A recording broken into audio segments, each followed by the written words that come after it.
If you are a company that is looking for more disabled bathroom and shower leads, then this video is for you.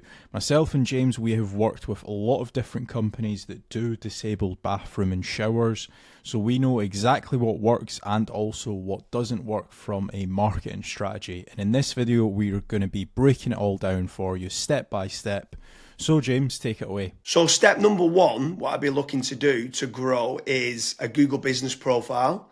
If you already have one, I'd be making certain that I would be reaching out to all my existing clients to try to get me as many 5-star reviews as possible.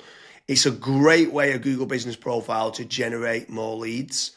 There's obviously getting citations and doing Google business profile posts and uploading photos on there.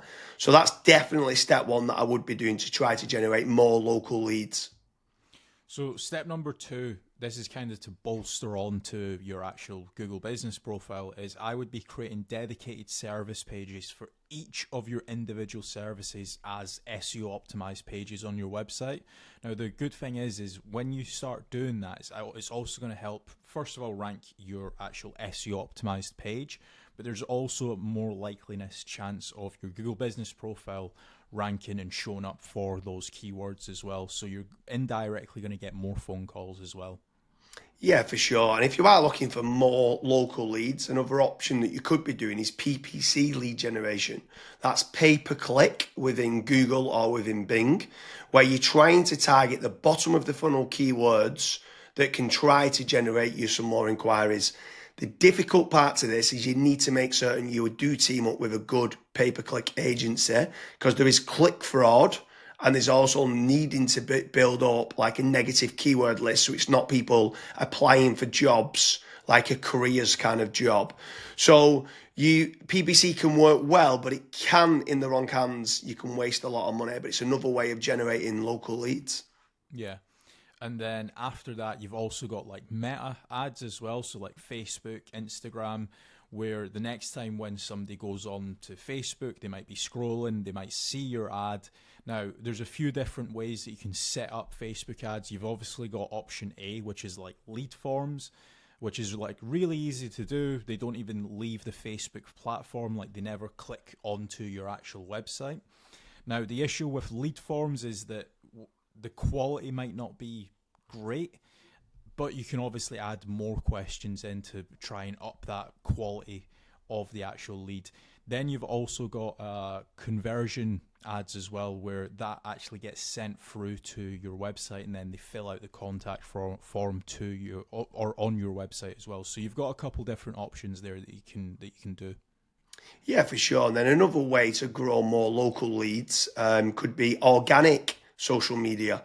So posting regularly on Facebook, on Twitter, on YouTube, on Pinterest, on Instagram. There's lots of different platforms out there that you can be trying to get there. Reddit's quite big nowadays. In Quora, it's quite big. If people have got questions and you can answer it. So organic social media is another great way to be generating more local leads for your business. With organic social media, I would say that it's more of like a volumes game. So you want to try and make certain that you're constantly uploading, whether it's, for example, a daily schedule or a weekly schedule. You might say, okay, I want to try and upload 5 videos a week, and you should just try and stick to that, especially when it comes to like algorithms like YouTube and Twitter and stuff. Yeah, for sure. I mean, what's your thoughts on using any sort of AI agents if they can try to team up with someone to use like N8N to kind of automate and schedule posts on social media? Like, what's your thoughts on that? Of using trying to leverage artificial intelligence? It's all the rage nowadays for trying to generate more leads. Would you try to team up with like an AI consultant to set that up? Yeah, so I mean, you can definitely go down that route where you're setting up AI agents to potentially crop up some videos and auto-publish to YouTube, Facebook, Twitter and stuff.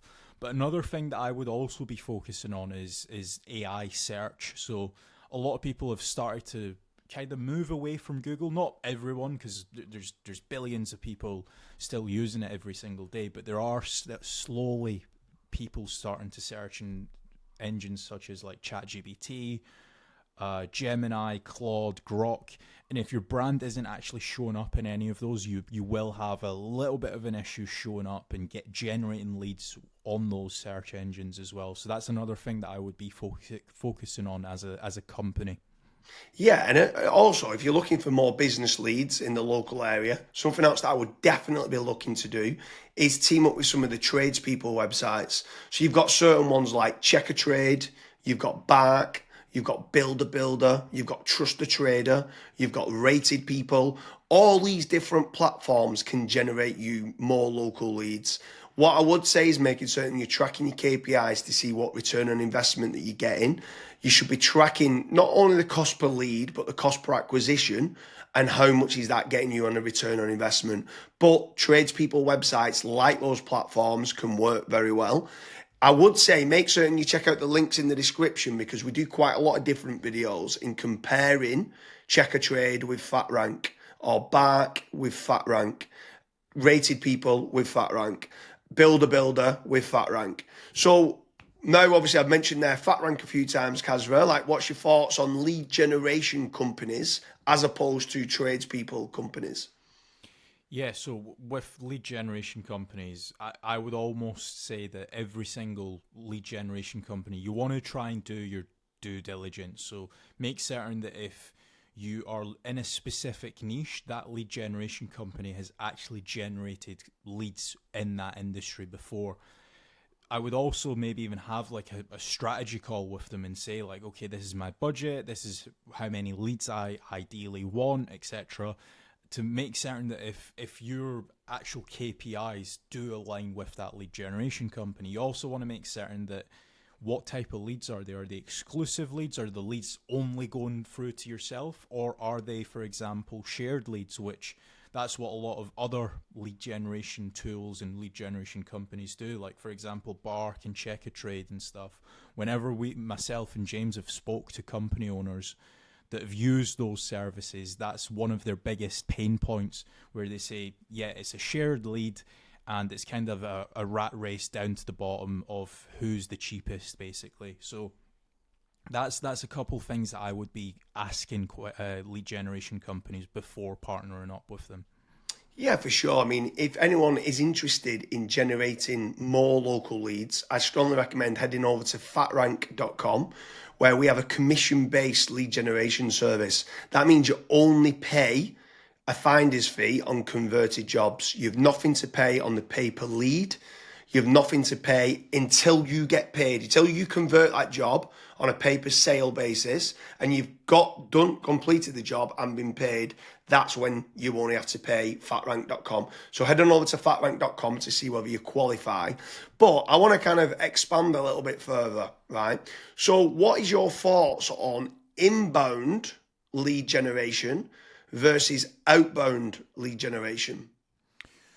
So I always prefer inbound. The conversion rate of not just getting the lead, but the lead actually converting into a paying customer, into money coming into your business bank account is a lot higher.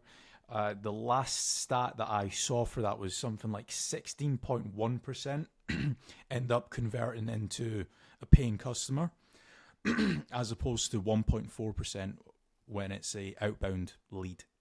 Yeah, that's pretty crazy. That's like a 12... But yeah, it's 12 times more conversion. Yeah, Like, it's exactly. crazy how much more conversion that is. You need to do a lot of volume for kind of outbound, whether it's cold calling or cold email or like LinkedIn Sales Navigator and stuff like that. And sometimes you just need a lot more staff to do it as well. And people sometimes don't. They're looking at the cost going, I want to generate 3 leads. And they're like they think they're generating 3 leads, but they still cost of like the email sending, still cost of then the sales team try to convert them and stuff like that. So yeah, I completely agree with you that inbound leads is so much better than kind of outbound leads. But then what's your thoughts then on some people ask the question that come through that want local leads and then they talk about, are these real-time leads? Like, is real-time leads very important to get? So as soon as they inquire, it comes through to you straight away. Yeah, it's very important. I think the last stat that obviously we this was internally that we saw was if you are able to get a real time lead, it converts 60% higher than was it 60 or 65%? 60, I think like 63% higher. Right. And when we got the KPIs down, it was like trying to respond in under a minute, and it was like, what? We used to think Yeah. 5 minutes was good, and then when people respond in under a minute, so inquiry comes in, can you either ring them or email them back saying thanks a lot for the inquiry and then getting more information? Yeah, it was.